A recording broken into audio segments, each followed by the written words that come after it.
shaker. Good. This is how to make Summer Mai Tai. I'm going to show you how to make it.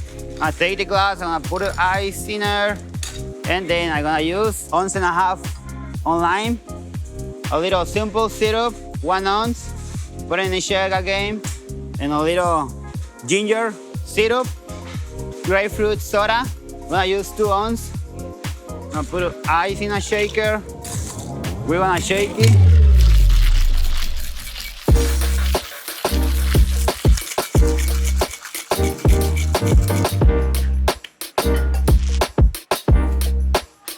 So we're gonna serve it.